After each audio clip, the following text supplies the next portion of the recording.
तो आज हम एक ऐसे टॉपिक की बात करेंगे जो कि मैं बोलूँगा मोस्ट इम्पॉर्टेंट टॉपिक है, जो कि इंडियन पॉलिटी के पूरे कोर्स में आप यूज़ करते हैं, बट वो काफ़ी ज़्यादा इग्नोर्ड टॉपिक भी है। वो है टॉपिक ऑफ मेजॉरिटीज़। तो एक्चुअल में हमारे कॉन्स्टिट्यूशन में, हमारी लेजिस्लेचर में कुछ टाइप्स की मेजॉरिटीज़ आपको देखने को मिलती हैं। अलग अलग फंक्शंस करने के लिए अलग अलग तरह की मेजॉरिटीज़ हमें देखने को मिलती हैं। तो आज हम उन्हीं मेजॉरिटीज़ को डिस्कस करने वाले हैं, उन्हीं मेजॉरिटीज़ को समझने वाले हैं। सबसे पहले जो मेजॉरिटीज़ हैं वो 6 टाइप्स की हम इंडियन कॉन्स्टिट्यूशन में स्टडी करते हैं। सबसे पहले simple majority. Simple majority, it is majority of more than 50% of members present and voting.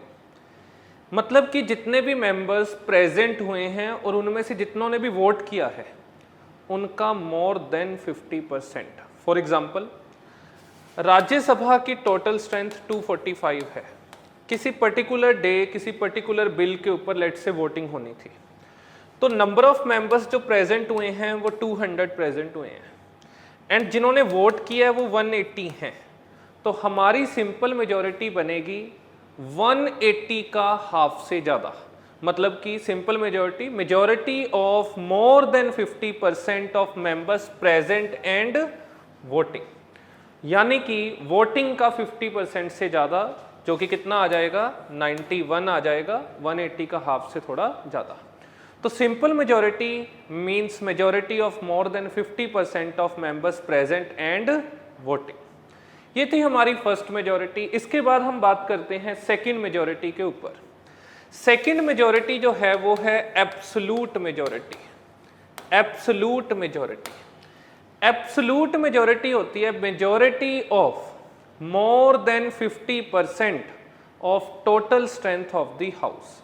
जो भी टोटल स्ट्रेंथ है हाउस का उसका 50% से ज़्यादा। यानी कि इन केस ऑफ लोकसभा ये बन जाएगी 272, क्योंकि टोटल स्ट्रेंथ अभी कितनी है 543।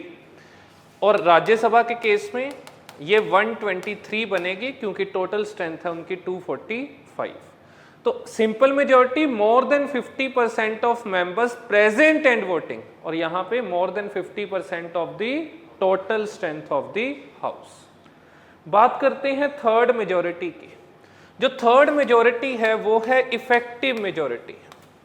Effective majority, effective majority means more than, majority of more than 50% of effective strength of the house. एक नई टर्म यहां पे हमें नजर आई, effective strength of the house. मतलब कि हाउस की इफेक्टिव स्ट्रेंथ का 50% से ज्यादा। It is also known as majority of all the then members of the house. इसको majority of all the then members भी हम बोल सकते हैं। सबसे पहले हमें यह समझना पड़ेगा कि इफेक्टिव स्ट्रेंथ क्या होती है। Effective strength is equal to total strength minus vacancies. जो भी टोटल स्ट्रेंथ है उनमें से अगर हम वैकेंसीज को माइनस करते हैं तो हमारे पास बचती है effective strength, total strength minus vacancies.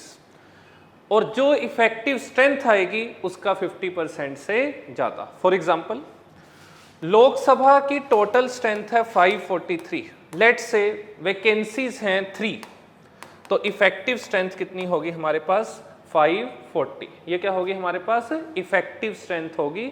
और इफेक्टिव मेजॉरिटी होती है इस इफेक्टिव स्ट्रेंथ की मेजॉरिटी, यानी कि इसका मोर देन 50%। तो आप इसका मोर देन 50% निकाल सकते हैं, आपको इफेक्टिव मेजॉरिटी के बारे में पता चल जाएगा। तो सबसे पहले हमने सिंपल मेजॉरिटी की बात करी थी, that is more than 50% of members present and voting. Second किसकी बात करी थी, absolute majority more than 50% of the total strength of the house. Third जो हमने डिस्कस किया था वो है majority of more than 50% of the effective strength of the house. इसके बाद जो नेक्स्ट मेजॉरिटी आ रही है वो है स्पेशल मेजॉरिटी। स्पेशल मेजॉरिटी जो कि 3 टाइप्स की होती है, जिसको हम special majority 1, special majority 2 and special majority 3 करके समझेंगे। जब भी आप मेजॉरिटीज को मेंशन करते हैं अपनी आंसर राइटिंग में, तो आपको SM 1 2 3 नहीं मेंशन करना होता, या तो उसका पूरा सीक्वेंस, उसकी पूरी नेम, मेजॉरिटी क्या है उसको मेंशन करना होता है, या सिंपली आप स्पेशल मेजॉरिटी को भी मेंशन कर सकते हैं। सबसे पहले डिस्कस करते हैं स्पेशल मेजॉरिटी 1 को। Special majority 1, majority of not less than, पहले कौन से वर्ड्स यूज हो रहे थे? More than. अब कौन सा वर्ड है? Not less than. 2/3 of the members present and voting. Members present and voting, यानी कि जितने भी लोग वोट करने आए हैं, प्रेजेंट हुए हैं, वोट करने आए हैं, उनका 2/3 से कम नहीं होना चाहिए। फॉर एग्जाम्पल, राज्यसभा की टोटल स्ट्रेंथ है 245। लेट्स से किसी पर्टिकुलर डे प्रेजेंट हुए हैं 240 और वोट की है 210 ने, तो हमें इन 210 का 2/3 देखना है। 210 का क्या देखना है? 2/3 देखना है, जो कि कितना बनेगा आप यहां पे देख सकते हैं, जो कि 140 बनेगा। तो स्पेशल मेजॉरिटी 1 क्या होती है? स्पेशल मेजॉरिटी 1 होती है majority of not less than 2/3 of members present and voting. 2/3 से कम नहीं होना चाहिए, ज्यादा चल जाएगा, तो ये स्पेशल मेजॉरिटी 1 होती है। स्पेशल मेजॉरिटी 2 जो है वो दो मेजॉरिटीज का सम है, या यूं समझ लो दो मेजॉरिटीज को मिला के बनी है। एक स्पेशल मेजॉरिटी 1 और दूसरी एब्सोल्यूट मेजॉरिटी।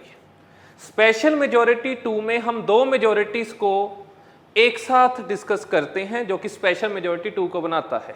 स्पेशल मेजॉरिटी 1 क्या थी? अभी हमने डिस्कस किया, majority of not less than 2/3 of member present and voting.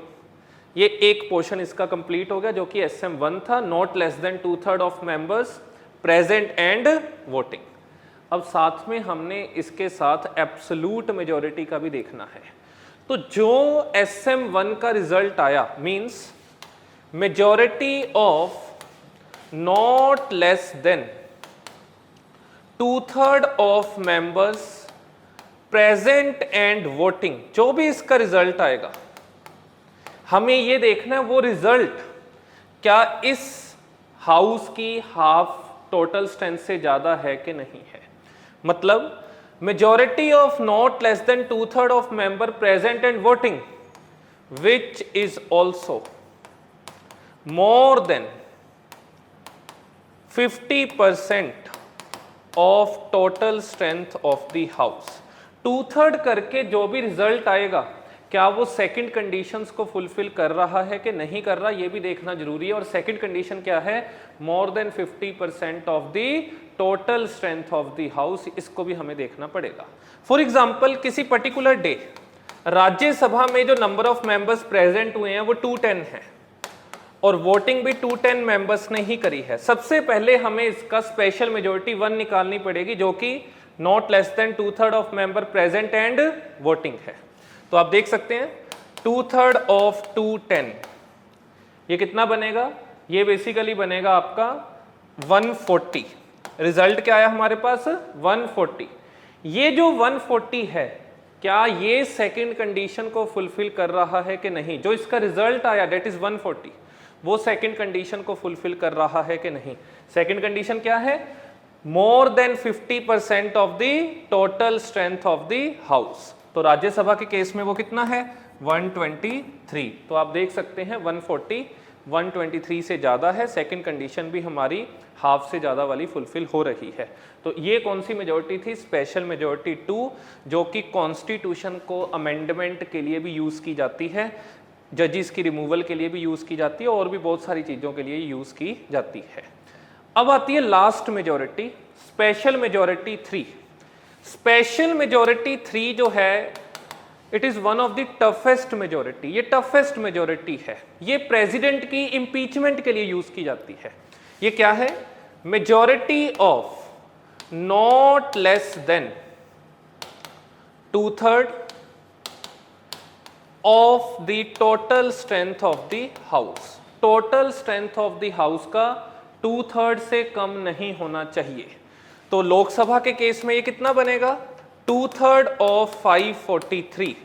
यानी कि ये नंबर जो है ये अराउंड 362 के आसपास पहुंच जाएगा। And in case of Rajya Sabha 2/3 of 245, तो ये कितना बनेगा 164। ये टफेस्ट मेजोरिटी है जो कि प्रेसिडेंट की इंपीचमेंट में यूज होती है। तो अब हम एक बार मेजोरिटीज को सभी मेजोरिटीज को एक बार दोबारा से देख लेते हैं। सबसे पहले simple majority of more than 50% of members present and voting. Absolute majority of more than 50% of the total strength of the house. Effective majority of all the then members, or majority of more than 50% of the effective strength of the house. Special majority 1, majority of not less than 2/3 of member present and voting. Special majority 2, majority of not less than 2/3 of members present and voting, which is also more than 50% of the total strength of the house. Special majority 3, majority of not less than 2/3 of the total strength of the house.